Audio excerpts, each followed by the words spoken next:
انتقال کر گیا، مر گیا، تو عدت گزارے 4 مہینہ 10 دن، اس کے بعد دوسرے سے چاہے تو وہ نکاح کر سکتی ہے، اسلام نے یہ اجازت دی۔ لیکن رسول پاک کی ازواج مطہرات کی یہ خصوصیت ہے کہ وہ زندگی بھر کبھی کسی دوسرے مرد سے نکاح نہیں کر سکتی۔ حضور کی وفات کے بعد بھی کئی ازواج مطہرات باحیات رہیں، اس میں حضرت عائشہ صدیقہ رضی اللہ تعالیٰ عنہ بھی رہیں، کافی سال تک رہیں حضرت عائشہ صدیقہ رضی اللہ تعالیٰ عنہ، لیکن کسی بھی زوجہ نے دوسری شادی نہیں کی، کیونکہ ان کے لیے حرام تھا، کوئی دوسرا ان سے نکاح نہیں کر سکتا تھا۔ کیوں نہیں کر سکتا تھا؟ وہ بھی تو عورتیں ہیں۔ ساری امت کی عورتوں کو مرد کی وفات کے بعد عدت گزار کر دوسرے سے نکاح کرنے کی اجازت ہے، تو ازواج مطہرات کو کیوں نہیں؟ تو میرے عزیزو، عقیدہ یہ بتایا جائے گا، ایک شوہر کے ہوتے ہوئے عورت دوسرے سے نکاح نہیں کر سکتی۔ نادان تو نے کیسے رسول کو مردہ سمجھا؟ وہ آج بھی رسول کی ازواج ہیں۔ ابھی آپ نے مفتی سلمان اظہری صاحب کی بات سنی تو حضرت والا یہ فرما رہے تھے کہ دنیا کی تمام عورتوں کے لیے ان کی مرد کی وفات کے بعد عدت گزارنے کے بعد شریعت ان کو نکاح کرنے کی اجازت دیتی ہے، لیکن ازواج مطہرات کے لیے نکاح بالکل حرام تھا۔ اب حرام ہونے کی جو وجہ ہے وہ وجہ حضرت والا نے یہ فرمائی کہ اس کی وجہ یہ ہے کہ ایک شوہر کے ہوتے ہوئے دوسرے شوہر سے نکاح بالکل حرام ہوتا ہے۔ تو انہوں نے عقیدہ یہ بتایا کہ ازواج مطہرات کے لیے نکاح کرنا اس لیے حرام تھا کیونکہ حضور پاک علیہ السلام حیات ہیں، جس طریقے سے وہ اپنی وفات سے پہلے حیات تھے، تو ایک شوہر کے ہوتے ہوئے دوسرے شوہر سے نکاح جائز نہیں ہوتا۔ تو نادان تو نے کیسے کہہ دیا کہ حضور مردہ ہیں؟ تو آئیے سب سے پہلے میں آپ کو علماء دیوبند کا حیات النبی صلی اللہ علیہ وسلم پر عقیدہ کیا ہے وہ میں آپ کو بتاتا ہوں۔ تو المحند علی المفند جو کہ عقائد علماء اہل سنت کی کتاب ہے، جس میں علماء دیوبند پر لگائے گئے تمام جھوٹے الزامات جو کہ اعلیٰ حضرت کی طرف سے لگائے گئے، ان سب کا جواب جو ہے بتصدیق حرمین شریفین کے علماء کے موجود ہے، اور اس کے اندر آپ پڑھیں گے السوال الخامس یعنی 5واں سوال، اس میں جو ہے حیات النبی صلی اللہ علیہ وسلم سے متعلق جو عقیدہ لکھا ہوا ہے وہ میں آپ کو پڑھ کر سناتا ہوں۔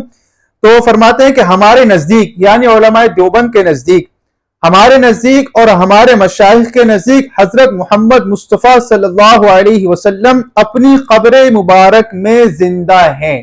تو ہم کیا ہے آپ کے بارے میں یہ نہیں کہتے کہ نعوذ باللہ آپ حیات نہیں ہیں، ہم علماء دیوبند بھی اس بات کے قائل ہیں کہ آپ حیات ہیں اپنی قبر کے اندر۔ تو اب آئیے بات کو آگے لے کر چلتے ہیں کہ جو مفتی سلمان اظہری صاحب نے بات یہ کہی کہ عقیدہ یہ بتایا جائے گا کہ حضور پاک علیہ السلام حیات ہیں اس لیے ازواج مطہرات کے نکاح حرام ہیں، تو آئیے اس بات کو ہم قرآن کی روشنی میں دیکھتے ہیں کہ آیا قرآن اس بات پر یعنی ازواج مطہرات کے نکاح نہ کرنے کی وجہ کیا بتاتا ہے؟ کیا قرآن نے بھی وہی وجہ بتائی جو سلمان اظہری صاحب نے بتائی، یا قرآن کچھ اور وجہ بتاتا ہے؟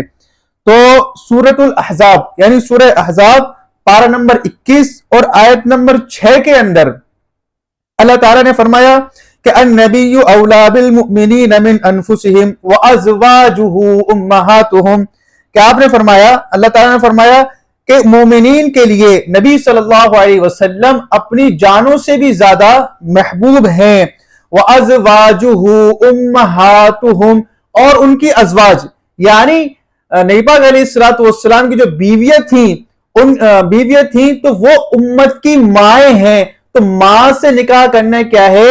حرام ہوتا ہے۔ تو یہاں پر جو مفتی سلمان اظہری صاحب نے عقیدہ بتایا کہ حضور پاک علیہ السلام حیات ہیں اس لیے نکاح نہیں کیا، لیکن قرآن کیا بتاتا ہے؟ یہ وجہ بالکل نہیں ہے، بلکہ اس کی وجہ یہ ہے کہ ازواج مطہرات امت کی مائیں ہیں۔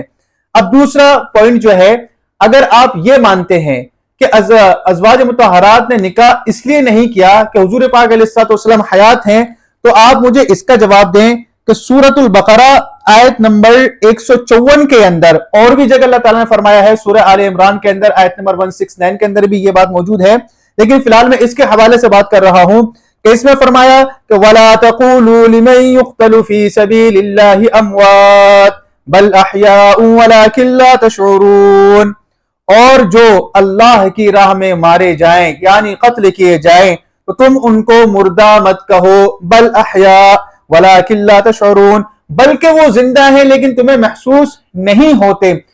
اب آپ مجھے بتائیں کہ شہید کے لیے بھی اللہ نے حکم یہ دیا ہے کہ اس کو مردہ مت کہو، یعنی شہید اپنی شہادت کے بعد بھی حیات ہے، اور نبی پاک علیہ السلام بھی کیا ہے؟ حیات ہیں۔ اب جب دونوں حیات ہیں، میں حیات کے بعد دونوں کے مراتب کو لے کر بات نہیں کر رہا ہوں، کیونکہ نبی پاک علیہ السلام کا مرتبہ بہت اونچا ہے، شہید اس مقام تک نہیں پہنچ سکتے۔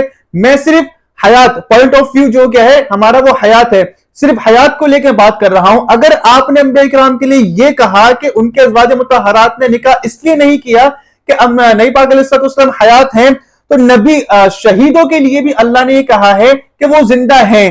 تو آئیے اب ہم دیکھتے ہیں کہ شہید یعنی شہید کی بیوی سے نکاح کرنا جائز ہوتا ہے یا نہیں ہوتا ہے۔ تو میں آپ کو بہت سارے صحابہ کرام کے واقعات بتاتا ہوں، اس میں سے ایک واقعہ میں آپ کو بتاتا ہوں کہ حضرت ام حرام رضی اللہ تعالی عنہا کا نکاح عمرو بن قیس انصاری رضی اللہ تعالی عنہ سے ہوا، اور احد کے میدان میں ان کی شہادت ہوئی۔